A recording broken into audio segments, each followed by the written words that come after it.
বৃহস্পতিবার সকাল থেকে কাকরগাছি ভিআইপি মার্কেটে টাস্ক ফোর্স অভিযান চালায়।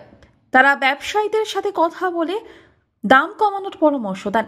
ডিমের অস্বাভাবিকভাবে দাম বেড়ে যাওয়ায় তারা চিন্তিত। এ বিষয়ে ব্যবসায়ীদের সাথে কথা বলবেন বলে জানান। প্রথমে বলি যে এটা কাকরগাছি ভিআইপি মার্কেট। এই মার্কেটের আলুর দামটা এখানে যে দাম হবে অন্য বাজারে এর সমান হতে পারে বা কম হবে, এর থেকে বেশি কোথাও হবে না, কারণ এখানে কোয়ালিটিও যেরকম রাখে, দামও একটু বেশি বরাবর। সেই জন্য এরা যে দামে বিক্রি করছে 35 করে, আমরা বলেছি যে যাতে আপনারা কম পান, কারণ দাম কমবে। গাড়ি অলরেডি ঢুকতে শুরু করেছে, প্রচুর গাড়ি ঢুকছে, অতএব দাম আলু 32-এই চলে আসবে বলে আমরা খুবই আশাবাদী। এবং যা কালকে প্রিন্সিপাল সেক্রেটারির সঙ্গে কথা হয়েছিল, উনি ফোন করেছিলেন, সেখান থেকে আমরা জানতে পেরেছি যে কোনো অসুবিধা হওয়ার কোনো কারণ নেই। সবজির দাম ইতিমধ্যেই পড়ে গেছে। আর একটা কথা বলছি যে আলু ব্যবসায়ীরা এই যে 2-3 দিন ধরে একটা অনিশ্চয়তার মধ্যে মানুষকে রাখলো আলু নিয়ে, এটার কোনো দরকার ছিল। আমরা বারবার যেটা বলছি, মিটিংয়ে ওরা মুখ্যমন্ত্রীকে কথা দিয়েছিলেন যে ম্যাডাম আমাদের অক্টোবর মাসের শেষের দিন যে মিটিংয়ে যে আমাদের পারমিশন দিন বাইরের অন্য স্টেটে আলু পাঠাবার, আমরা 26 টাকা করে আলু দিই। তারপরে ওরা সেই 26 টাকাকে 25ও করে দিল। তারপরে ধীরে ধীরে বেড়ে 29 টাকায় চলে এলো।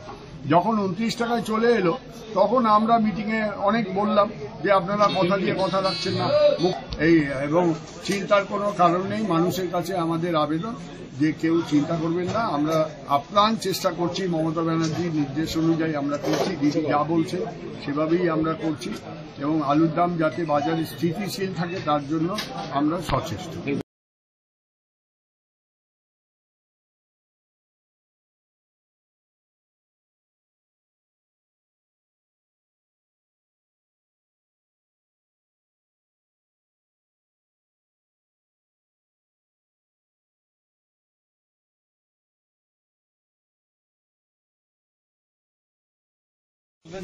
অলরেডি ঢুকে গেছে। নতুন আলুর দামটাও একটু বেশি। নতুন আলুর দাম বেশির জন্যই হয়তো এই আলুর উপরে লোকে গুরুত্ব দিচ্ছে। আলু আমাদের পর্যাপ্ত আছে, জানুয়ারি মাস অব্দি চলবে স্টোরে। মমতাজির বক্তব্য হচ্ছে যে সেকেন্ড লার্জেস্ট প্রডিউসিং স্টেট আলু, এখানকার মানুষ কেন এত বেশি দামে আলু কিনবে?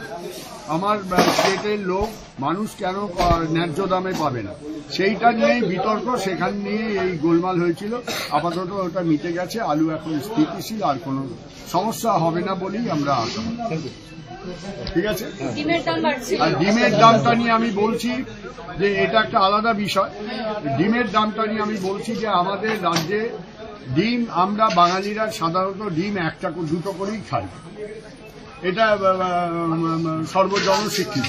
কিন্তু নর্থ ইন্ডিয়ার লোকেরা একসময় 7-8টা করে, যা আমরা জানি, 7-8টা দুধের মধ্যে গুলে ডিম খায়। আর এই সময় ডিম সারা ভারতবর্ষের লোক খায়, আর বাকি সময় আমরাই খাই আর উড়িষ্যার লোক খায় বেশিরভাগ।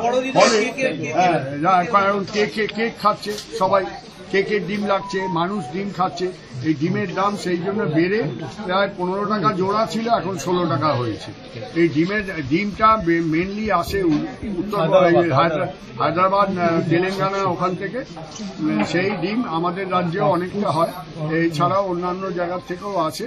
কিন্তু যা রিকোয়ারমেন্টস আছে, সেই অনুযায়ী ডিমান্ড যা ভারতবর্ষে, আমাদের রাজ্যে বোধহয় 2.5 লক্ষ পিস,